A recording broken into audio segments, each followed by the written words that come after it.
We leave our protagonist a mix between Harry Potter and One Punch Man about to start his school life. At the beginning of the day, Mash asks Finn to borrow his broom since he has gotten confused, and instead of a broom he has brought a root. Finn can't believe how he got confused like that, but he still lends Mash his broom. Mash is in one of his first lessons at the magic school, and this time he must learn to fly with a broom. However, things become complex when the teacher instructs them to float his broom with an order. Mash is aware that he lacks magical abilities, therefore the broom will ignore him. Our protagonist tries multiple times, but the broom refuses to cooperate. Seeing this, a classmate approaches to make fun of him, but Mash kicks the ground, causing the broom to rise up like a spring and then says, "Fly." The partner is left with a face of, "Huh?" and tells him that what he just did is cheating. But the teacher is starting the second part of the training where they must fly with the broom from one end to the other, and the classmate takes advantage of the circumstances to challenge Mash to a duel, and whoever loses will do everything the other orders until they graduate from school.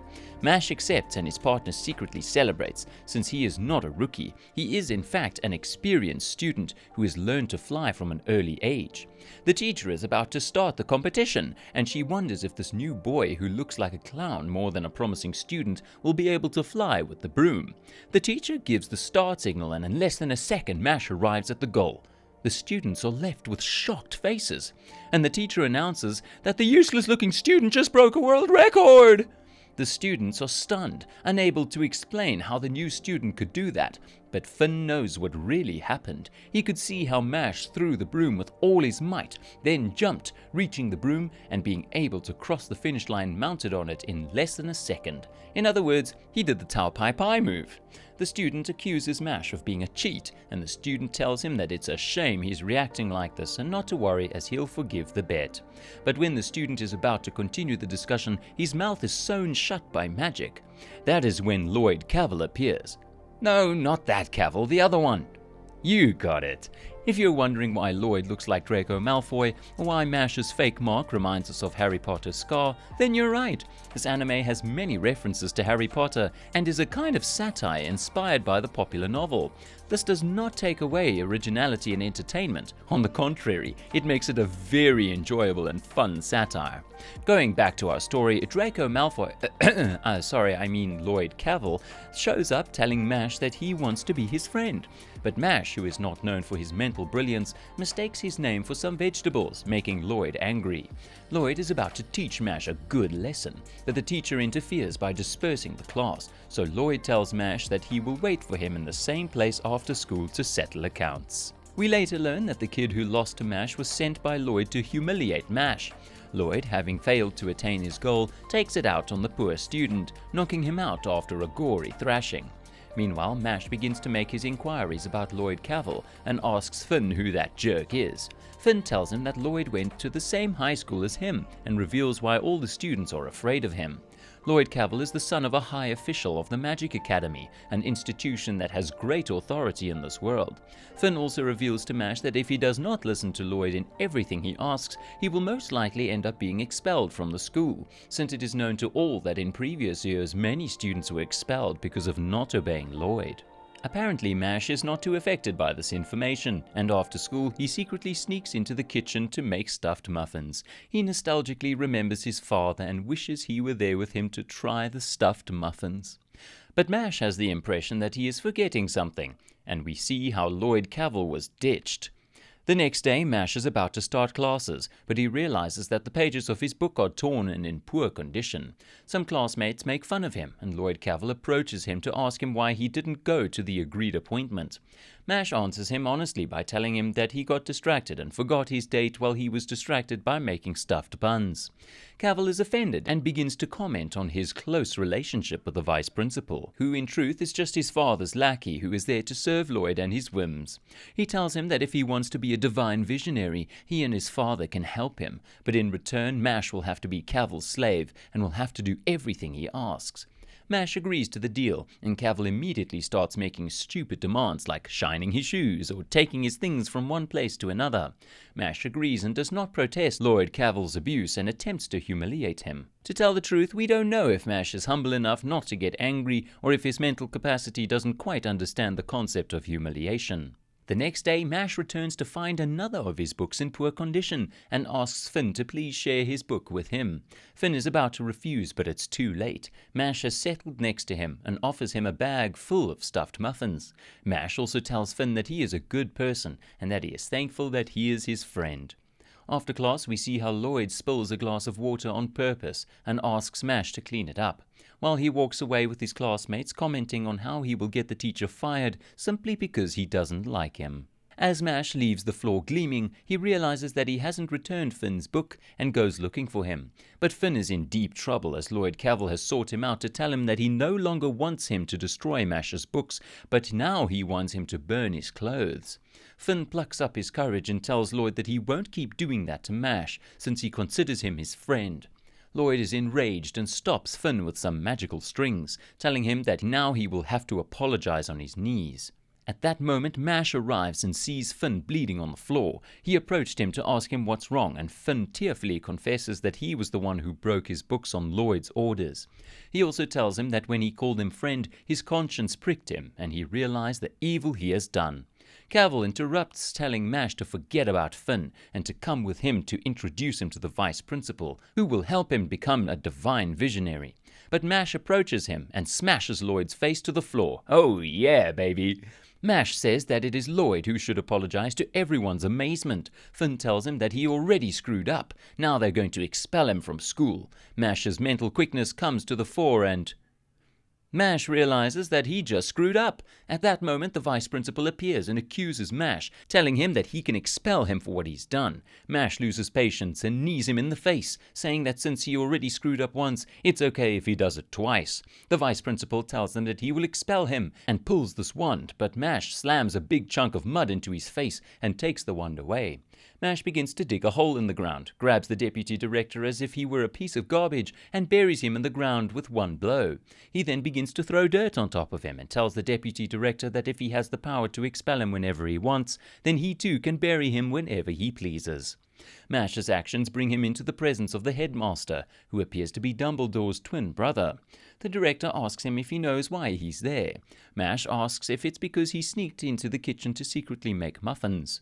The director tells him that he is there because of what he went through with Cavell and that even the magic agency has sent him a letter asking for Mash's immediate expulsion. The director takes the opportunity to explain that the magic agency is the judicial body of that world and it is directed by the most powerful divine visionaries. He also reveals that the school is in charge of training the next divine visionaries, but to everyone's surprise the director burns the letter, saying that he's not willing to punish people with a good heart and expresses his doubts regarding the order in which the magical world is governed. The principal ends by saying that he would like a good person like Mash to become a divine visionary, and explains to Mash that he must be the best in school to get medals of different kinds. But Mash's primitive head overheats with so much information. The director in summary tells him that he has to try to be the best in everything he can, and that he does not worry about the magic agency, that he has his back.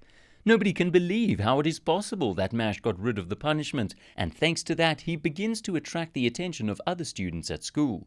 This is how we meet Tom Knowles, who invites Mash to a match with broomsticks, much like Quidditch from Harry Potter.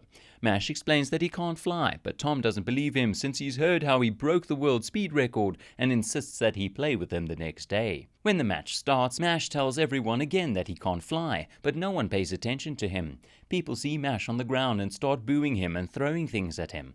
Tom walks up to him and starts giving him a pep talk on how to be tough but flexible like bamboo, and Mash asks, "Bro, what did you smoke?" Tom can't believe Mash's lack of motivation and remembers that he hasn't explained what the game is about. Who is this guy who invites players without explaining what the game's about? The game consists of taking the ball in the air and putting it through some hoops. You are not allowed to use any kind of magic, just fly. Tom tells him that he invited him since he thought Mash had a passion for flying and explains that this sport is very important to him. As Tom takes flight to continue playing, a member of the opposing team pushes him, causing Tom to fall off the broom and be seriously injured, unable to rejoin the game. Mash is enraged by what they have done to Tom and surprises everyone by soaring into the air on the broom. Everyone is stunned since they thought that Mash could not fly, but then they realize that Mash keeps levitating in the air thanks to the fact that he moves his legs with great speed, copying the technique of a hummingbird or a helicopter. The opposing team believes that they have the advantage since they consider that Mash has no chance since he has not been able to fly, and they launch themselves in search of taking the ball from him. But Mash throws the ball with all his might and knocks down all the players on the other team. The ball has incredible spin, and after taking down the entire team, it heads for the rim and scores. Everyone is amazed, but it doesn't end there. Mash has given a great effect on the ball, which returns to his hand, and Mash consecutively scores hundreds of times to the astonishment of everyone and the face of love of Lemon Irvine, the girl we talked about in previous chapters. Mash does not stop scoring until he reaches number 999, the maximum number of points that can be had per game. Consequently, he makes his team win and breaks a new world record. The next day, we see Mash and Finn talking in the corridors of the school. Mash has been given a silver coin for having broken a record, and suddenly Tom appears with a very serious face and approaches him to congratulate him and tells him that he is top quality bamboo. Then we see a mysterious character, a student with 2 magic marks on his face. He is reading the newspaper and sees the news about Mash's record. He remembers who that student is and how he was about to fail his test for helping another person.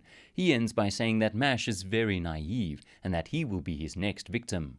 The next day, Lemon tells Mash that he will help him in his studies since she has found out that he is not a good student, and at the same time Tom pressures him to continue training for the next game. Mash gets stressed, and to make the situation worse, Lance Crown arrives, the mysterious character who we saw a few moments before. Lance asks to join the group, and Tom is suspicious of him, seeing that he has 2 marks on his face and realizing that he is a very powerful freshman. Lance tells Mash why don't they play a game. Then he takes out a glass bottle and through a magic spell makes Mash's friends get trapped in the bottle. He tells Mash that if he wants to get his friends back, he has to meet him in the woods next to the owl cage. He then uses a spell to go off looking like a villain.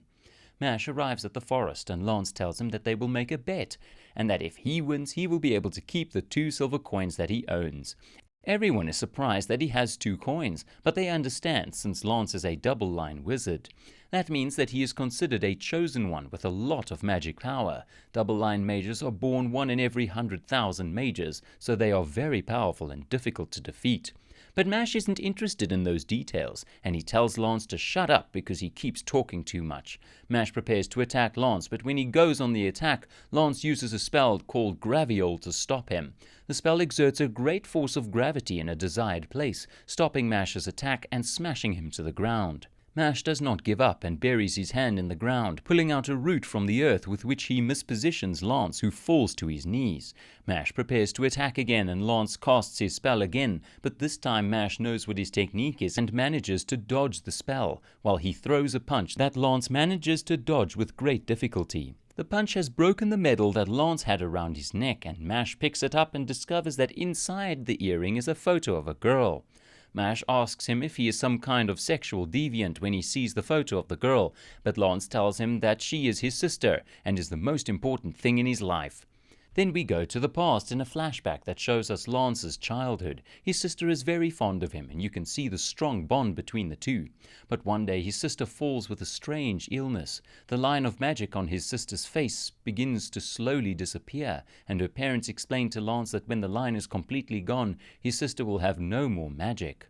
When this happens, they must turn it over to the government as indicated by the regulations of the kingdom. Lance rebels against his parents and burns in fury against everyone. He vows to become a divine visionary, change the system they live in, and save his sister. Then we go back to the present, where Lance threatens Mash that he will drop the bottle from the top of a hill, and he will do it with a spell that speeds up the fall so he has no chance to save his friends. Mash doesn't care about threats and starts warming up his muscles, gets into starting position for a race, and then says the technique he will use to save his friends, the Big Bang Dash. In the blink of an eye, Mash disappears and reappears behind Lance with the bottle in hand. He then says that Lance is not a bad guy since he has thrown a fake bottle. Mash quickly searches Lance's pockets and finds the real bottle, which was safe with Lance. Lance prepares for a battle with Mash, but Mash refuses to fight. Lance asks him why he doesn't follow if he looks like he will win easily, and Mash tells him that he may not be able to make rational decisions. This sentence makes Lance remember his sister and give up the idea of facing Mash, at least this time. Mash saves his friends, who thank him profusely. Mash wonders what would have happened if he and Lance had fought each other seriously, but in the end he realizes that Lance is not a bad guy, and that his love for his sister proves it. Then the series explains to us that in this magic school there are 3 residences, clubs, fraternities, lodges, or whatever you want to call it. The first house is Adler, and his students are distinguished by their courage and conviction. Then there is the Orca house, and in it, its students are distinguished by their intelligence and diligence. And finally, we have the Lang House, whose students are recognized for their talent and arrogance. We are told that Finn and Mash are in the Adler House, and that Mash now has 2 silver coins that are actually pieces that make up 1 coin. With 5 pieces of silver, you get a gold coin. The day goes by normally until they realize they didn't do their homework, and Lance arrives to make matters worse and to tell them that they are good-for-nothing bums. But Mash convinces Lance to help them with their homework. The task is to make a potion in which the main ingredient is a screaming radish. What? Yes, just like you heard, a screaming radish. The idea is to shut them up before cooking them using magic. Neither Mash nor Finn can get the radishes to shut up, but Lance patiently walks Finn through the steps of the spell, and he manages to do it. Meanwhile, Mash has made his radish grow and he's enraged. The monster radish attacks Mash and he uses the old but infallible technique of hitting everything. So he lands an atomic slap that puts the giant radish to sleep. While Lance tries to teach Mash how to cook radishes without much success, 3 parallel events happen. The Dumbledore-like principal announces that residential classes are coming up.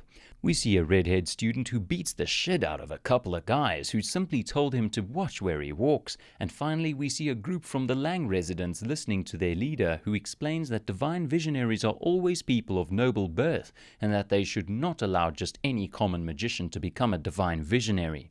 After the class talk, he orders them to steal all the silver coins they can from Adler House. We then see our characters gathered in the woods for the first inter-residential class.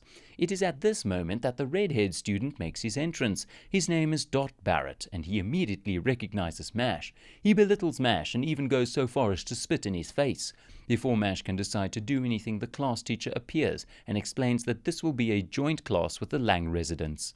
They will have to go into the forest and kill giant scorpions and remove the gems that are on their heads. Each scorpion is worth 1 copper coin, but the largest and most dangerous scorpions are worth 1 silver coin. He finally asks them to enter the forest and try not to die. But a student suddenly arrives with 2 magic marks on his face and brutally kicks Mash, who looks at him with a face like, "I'm going to kick the shit out of you." But what really worried Mash was making sure the guy hadn't spoiled his muffin. The teacher calls the attention of the student, and Lance tells Mash that his name is Silver Iron, and that he is a very dangerous first-year student with very bad behavior, but that he has not been expelled because he has great magical potential. This shows that in this world magic is important in society. Lance asks Mash to stay close to him in the woods, but Mash gets lost like a 3-year-old in the mall. Mash meets Dot and he freaks out. Mash calms Dot down by slapping him. Dot responds by telling him that he is dead, but at that moment they hear the scream of a girl who is being attacked by another student. Dot leaps onto the scene as a soap opera heartthrob and saves the girl from the clutches of the bullying student. The girl tries to use her magic to make the 2 boys fall in love with her. She doesn't get anywhere with Mash, but Dot is crazy about her. Then the girl tells them that she is forced by Silver to do bad things with her magic, and she starts crying. Dot promises that he will beat up Silver, and as if he had summoned him, Silver comes out of nowhere and hits Dot hard with his magic. Silver can make chunks of metal come out of the ground that deal devastating blows. Dot and Silver start a fight that doesn't go well for Dot, but Silver says that he's getting bored with the situation and offers Dot a challenge. If Dot takes 5 hits from him, he will give him a silver coin, but he makes a condition. Mash must also take 5 hits. Dot, in a show of bravery, says that he will receive the 5 blows from Mash, which means that Silver will be able to give him 10 blows. The girl asks him to please not do it, that he's crazy, but Silver happily accepts. Dot receives each one of the blows with great courage and strength, but falls on the 9th blow. However, he gets up again and Silver promises to give the last hit with all his strength. Dot is left lying on the floor in the middle of a pool of blood, but to everyone's surprise he manages to get up and demand his silver coin from Silver. But when he is about to succeed, Dot faints again and Silver begins to make fun of him. Dot asks Mash to escape with the girl while he entertains Silver, but that makes Silver attack him even more violently. During his punishment, Dot learns that the girl was Silver's accomplice and pretended to show interest in him just so Silver could humiliate them. While Silver is taunting Dot, Mash throws a bun over his mouth and tells Silver that he's up for the 10-hit proposal. On the other side of the forest we see Lance, who has met Finn and Lemon. The three wonder about Mash and Lance says he's worried about him. Finn and Lemon say that there's nothing to worry about since Mash's past victories have shown that he can take care of himself. Lance takes the opportunity to tell them that there are several types of magicians. Well, the truth is that he only talks about 2 kinds of magicians, but apparently there are more, or Lance doesn't know how to count very well. White wizards specialize in support and study, and red wizards specialize in combat. Lance points out that Mash has only defeated white wizards so far, but he hasn't faced a red wizard yet. We return to the part of the forest where Silver is about to hit Dot again for burning his uniform, but Mash attacks Silver and he blocks it with one of his metal mounds. Silver tells Mash that he is not on his level, and that 2-line mages are much more powerful than common mages. Silver then delivers a series of consecutive blows to Mash, which sends him flying through the air. But wait a minute, did I count 10? Yes, there were 10. After the 10 hits, Mash says, now it's my turn. Mash launches towards Silver, who throws everything at him, but Mash dodges and lands a tremendous blow to the full face. Silver can't believe what's happening. How can someone who got 2 gold coins in his first year get himself in that situation? But Mash has had enough of all this idiocy and lands a second blow on Silver, who squeals like a baby, saying that he can't take any more pain. So Mash calmly sits on a log and tells him that he only landed 2 shots, and if he can take 8 more. Silver is shitting in his pants because of the 3rd blow Mash is going to give him, but the luck seems to be smiling on him when suddenly a giant scorpion appears and is about to attack. Forget about it. Before it could do anything, Mash hurls the scorpion into the air with a single swipe, and when he's about to give Silver the 4th blow, he feels sorry for him and decides to forgive him. But who he doesn't forgive is the girl, since Mash seems to be a feminist and treats everyone the same, so he hugs the girl and then applies a wrestling hold in the same style as The Undertaker. At the end of the day, Mash meets with his friends, and Dot ends up apologizing to Mash for getting him into so much trouble. Lance takes the opportunity to tell the group that the Lang residence has the objective of stealing Adler's coins. He also tells them that the Lang house is made up of children of noble people who are elitists and who do not want common people to enter their private circle of privileges. So Lance warns them that there will be a fierce fight for the coins and that the Lang house has a